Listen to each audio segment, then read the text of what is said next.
Yang akan kami angkat dalam Editor's View kali ini adalah terkait pertumbuhan ekonomi Indonesia yang akan dirilis BPS hari ini.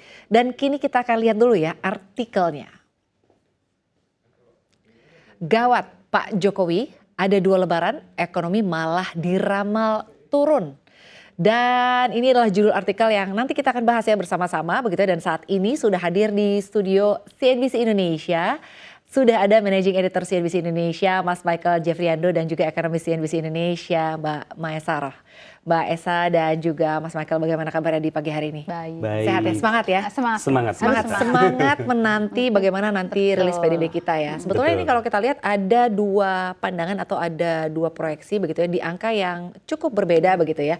Kalau kita lihat ini ada yang memproyeksikan pertumbuhan ekonomi kita ini melambat begitu, ada di kisaran 4,98% begitu ya. Tapi juga ada yang memproyeksikan masih cukup optimistis nih kita akan berada di 5%-an begitu ya. Nah, kalau dari sisi Mas Michael sendiri begitu, ini proyeksi Anda untuk pertumbuhan ekonomi kita nih untuk di kuartal kedua 2023 ini akan seperti apa? Redaksi melihatnya.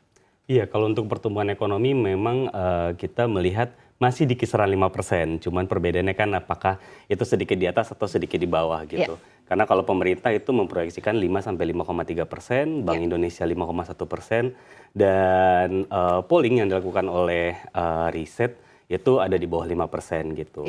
Sebenarnya yang menjadi catatan redaksi di sini adalah ketika pertumbuhan ekonomi di kuartal 2 ini itu bertepatan dengan momen besar gitu. Ada Lebaran Idul Fitri, Idul Adha, dan ada satu libur panjang yang seharusnya konsumsi masyarakat bisa lebih tinggi dari yang seharusnya gitu. Nah ini kalau kita lihat polling yang ada itu masih di bawah 5%. Sementara kita lihat juga ada investasi yang sepertinya masih akan lambat. Mengingat ada pilpres, jadi kebanyakan investor untuk menempatkan modal mereka cukup wait and see. Terus ada ekspor yang pertumbuhannya sedikit lebih lambat gitu karena penurunan harga komoditas. Baik, jadi sedikit lebih lambat tapi akan tetap berada di kisaran 5% ya kalau redaksi melihat seperti itu. Tapi kalau dari Mbak Esa sendiri begitu ya, melihat seperti apa?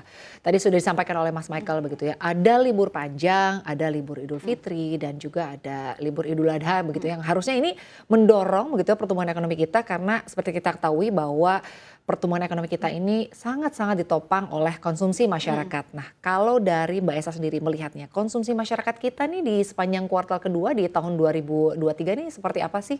Sebetulnya apakah ini nanti akan mampu begitu ya mendorong pertumbuhan ekonomi kita di kuartal kedua 2023? Mungkin seperti Pak Michael bilang ya, untuk kuartal 2 tahun ini saya rasa justru ada momen-momen yang sangat luar biasa. Saya rasa setelah sekian lama kita tidak merasakan 2 Idul Adha dan liburan yang sangat panjang juga ya di kuartal yang sama begitu ya. Di kuartal yang sama ya, dan belanja masyarakat sebenarnya kalau dari belanja masyarakat semua data-data tuh menunjukkan sangat melonjak ya. Mungkin kita lihat penjualan motor itu di kuartal 2 naik 28%, kemudian data Mandiri Spending Index juga semuanya nih tertinggi sejak pandemi ya. Apalagi leisure itu juga sudah naik. Ini yang agak membedakan dibandingkan mungkin kuartal 2 tahun kemarin ya. Orang-orang kaya Indonesia itu sudah loh mulai belanja, dan jangan lupa ada pembelian konser loh, ada 2 konser yang mulai sangat belanja, mulai liburan. Betul, gitu dan ya. konser juga, ada travel juga sudah artinya kan sangat-sangat sebenarnya kalau dikonsumsi harusnya naik drastis ya, tapi kita harus ingat juga bahwa kuartal 2 itu kemarin itu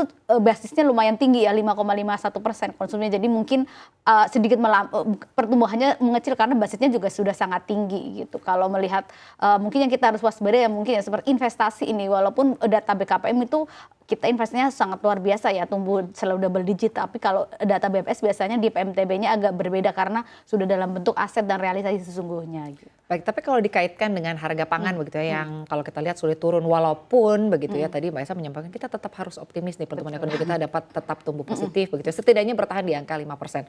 Nah, jika dikaitkan dengan harga pangan begitu, sebetulnya konsumsi masyarakat kita seperti apa? Apakah memang cukup terpengaruh dengan adanya kenaikan beberapa bahan pokok, bahkan ada beberapa yang sulit turun? Bagaimana Mbak Esa melihat?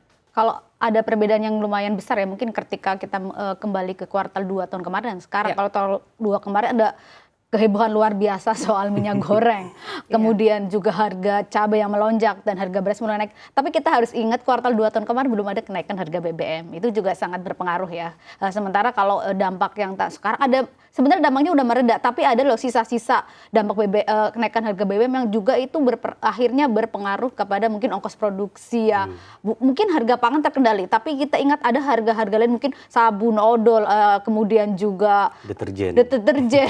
Mungkin barang-barang itu yang naik drastis karena produsen sudah mulai menaikkan harga, dampak dari kenaikan harga BBM ini yang tidak terlihat pada di kuartal 2 gitu. Baik, kuartal 2 tahun kemarin maksud saya. Baik, jadi memang kalau disimpulkan begitu sebetulnya daya beli masyarakat boleh dibilang masih cukup terjaga begitu ya untuk di kuartal kedua tahun 2023. Tapi tadi kan komponennya itu untuk PDBRI ini ya bukan hanya soal konsumsi masyarakat begitu ya, ada ekspor impor. Dan juga tadi Mbak Esa sempat menyinggung sedikit mengenai investasi. Nah, kalau menurut Mas Michael sendiri dari sisi redaksi melihatnya seperti apa sih sebetulnya investasi kita untuk di tahun 2023 di kuartal kedua ini, apakah memang sudah cukup sesuai target atau seperti apa?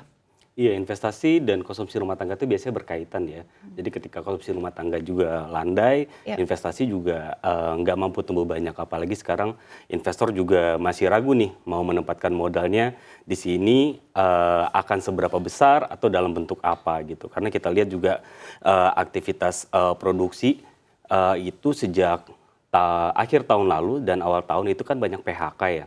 Nah, itu juga menjadi gangguan bagi para investor untuk mengambil keputusan. Ya mungkin karena permintaan juga mulai melambat juga begitu ya dari pasar ekspor kita begitu ya Mas Michael. Tapi kalau dari Mbak Esa sendiri, Mbak Esa melihatnya seperti apa investasi kita di kuartal kedua tahun 2023 ini?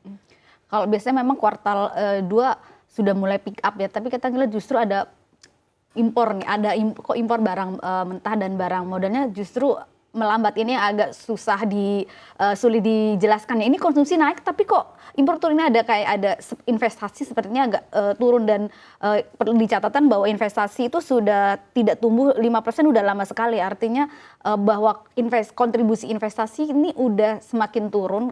Walaupun investasi mungkin seperti rilis BKPM itu masih tinggi, tapi mungkin untuk investasi beberapa sektor aja yang tumbuh pesat, mungkin tambang, kemudian mungkin logam, tapi mungkin investasi di sektor-sektor tertentu yang manufaktur, yang membuat lapangan kerja lebih banyak itu justru melemah, padahal itu sumbangan besar untuk pendapatan masyarakat, untuk penciptaan lapangan kerja. Baik, lalu jika dikaitkan dengan mungkin investasi kita yang kemungkinannya melandai begitu, dikaitkan dengan juga kita lihat konsumsi masyarakat yang melandai. Nah, apakah ini juga ada kaitannya begitu dengan regulasi atau kebijakan yang diterbitkan oleh pemerintah? Pengaruhnya seperti apa sebetulnya ke investasi kita? Sebenarnya kalau dari sisi kebijakan itu udah cukup baik ya. Ada beberapa undang-undang seperti Cipta Kerja dan HPP yang seharusnya bisa mendrive investasi lebih bagus lagi gitu. Cuman kembali lagi karena keputusan modal itu sangat besar gitu. Jadi mereka sepertinya tidak akan mau ngambil risiko, apalagi sampai sekarang presidennya belum ketahuan nih siapa nih. Belum ada arah-arah cawapres ataupun arah politik masa depannya seperti apa. Baik, tapi kan bukankah pemerintah juga sudah memberikan paket-paket menarik begitu ya untuk investasi, artinya untuk iklim investasi sendiri begitu ya, baik bagi investor asing atau mungkin investor dalam negeri, ini kan sudah cukup menarik artinya untuk berinvestasi sebetulnya. Iya, kalau untuk kebijakan sih memang cukup baik ya. Kan dilihat lagi kalau kebijakan itu tidak bisa serta-merta dari satu pemerintah saja gitu. Kita juga lihat pemerintah daerah apakah cukup suportif untuk menjalankan kebijakan dari pemerintah pusat. Baik, terima kasih Pak Michael. Kalau dari Mbak Esa sendiri seperti apa pandangannya?